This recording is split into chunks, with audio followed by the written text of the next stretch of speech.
this webinar, a couple of questions help guide my thinking, right? So the first question or first area will be good versus bad device use. Is it really all about screen time or is it something else? So I think many parents today feel very unsure about digital parenting. I'm sure in your hearts you might say, yeah, that might be me, or like, oh no, got a handle on this. So whichever case you are, it's not because parents are disengaged. I think that much we know. Parents are always concerned, right?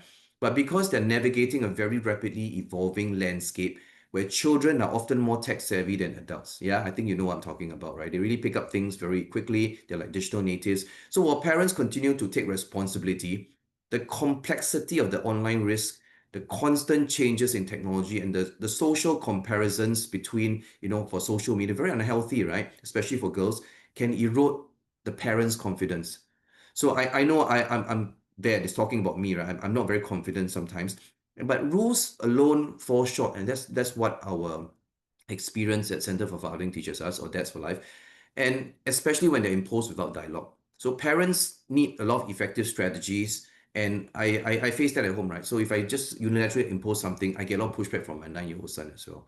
So it really I need to put in the hard work of building trust, co-creating boundaries, get a lot of agreement, consultation. But I always remember who's the adult in the room. It'll be me, right? So the buck stops with me. The final decision stops with me. Even if you can't win that argument because your kid's just more articulate, right? Know that you have the power as a parent and authority to make the final decision. All right. And very important, we need to model healthy habits.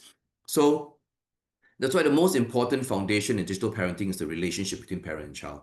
So when the bond is strong, the conversations flow more openly, and the children are more receptive to guidance. So healthy digital habits are best built not on control but through connection. So it's not just about screen time, but also I think for me at least, it's the type of content, and I'll go into a bit more of that later, right? The type of device also for me is also very important, whether it's a mobile portable device versus a non-mobile device, right? So again, I'll talk about that a little bit. Now, for I think some of the signs that if my child was turning to AI for comfort or friendship and what to do. Now, I think at this stage, my son is only 9, but so I don't have that problem yet so much. But I have been doing my own research on the pros and cons of AI. So, and I also started discussing with him and showing him articles, and we watched videos together on YouTube about the negative screen influences, those documentaries, right? So we started to discover the so-called iPad kids. I don't know if you heard that term, or Italian brain rot. I know the term brain rot came up a lot in the Slido survey just now. Aura farming. Hopefully, some of the parents online have heard of these things and have gone a bit deeper to find out. So I wanted to show my son the dangers and the undesirable effects of unhealthy content and excessive screen time, because it does those documents do show children out of control, tantrums. They start hitting their parents, and they just become uncooperative. They shut down. So I wanted him to see that we don't want to go in that direction. So there's also this recent video that I watched this week about the proceedings of a US Senate judiciary hearing featuring the testimonies of 3 parents, 2 of whom had lost their teenage kids to suicide, encouraged by the chatbot created by Character AI. I don't know if you know Character AI. You can actually download Character AI on, I think, Apple Store and some of the others. So it's quite difficult to watch, even though it is just of a courtroom setting and the person just testifying, right?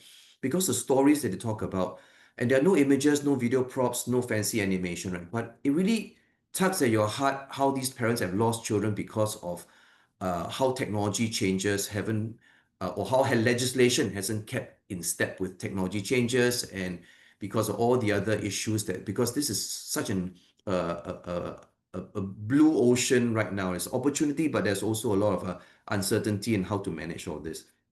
So the conclusion so far of my research is that um, that um, it has made me more scared than hopeful of how this technology, if not mastered, will master us and our kids in the deepest, darkest ways. Now, some of the simple strategies that help my kid, that's worked for me to choose me and not screens. So again, by no means it is the definitive answer book, but this is just my experience sharing, right? So we try to wean my son off constantly being on devices. So for a start, he isn't constantly on devices now. So we try to cultivate a reading habit. So I spend lots of time on carousel, scouring the carousel for secondhand and age appropriate books. Once I know what his interests are, whether it's Star Wars or World War II or something, and then I start to pick up books. Recently, we talked about what are the classics like Charles Dickens, and so I went to look for secondhand books so I can buy all that at a good value and then start to steer him in direction which is reading, right? And I try to encourage him to self-regulate as well. So on weekdays he doesn't get any devices, so no screens, unless it's a special day, maybe it's his birthday or Christmas or something, but no screens on weekdays. And he only gets to use the family computer from Friday nights. So Friday nights he uses it 45 minutes for Friday, maybe maximum an hour, 45 minutes on Saturday, and then 45 minutes on Sunday. So that's what he does on the family computer, and he plays some PC games, which sometimes we play together. I introduce him to some games, and then he kind of likes. So it was a very deliberate attempt not to get him hooked on mobile devices, whether it's an iPad or our phones, because when you have something mobile, as I mentioned earlier, the choice of device is very intentional. When you have mobile, then he can actually ask for it anytime or bring it with him anytime. So whether you're outside waiting for a meal to be served, you're in the car, it's very, very convenient for your child to say, hey, I've got this in my hand. I'm just going to pass time just doom scrolling. So with the PC at home and the TV where he gets his screen time, it's not possible to bring that into the car or to a restaurant or something. So he's untethered. So we encourage him to bring a book or something. And his friends are all playing Brawl Stars. I don't know if you know the game. It's a very popular game now. So he started on that little bit, uh, and he has an account, but only once a month or so he actually logs in and downloads a new brawler, which he tells us about.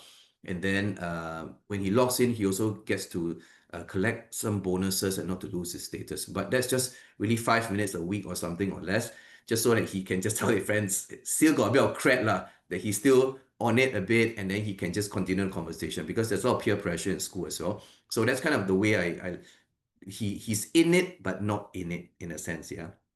And then also recently we've started to push him downstairs.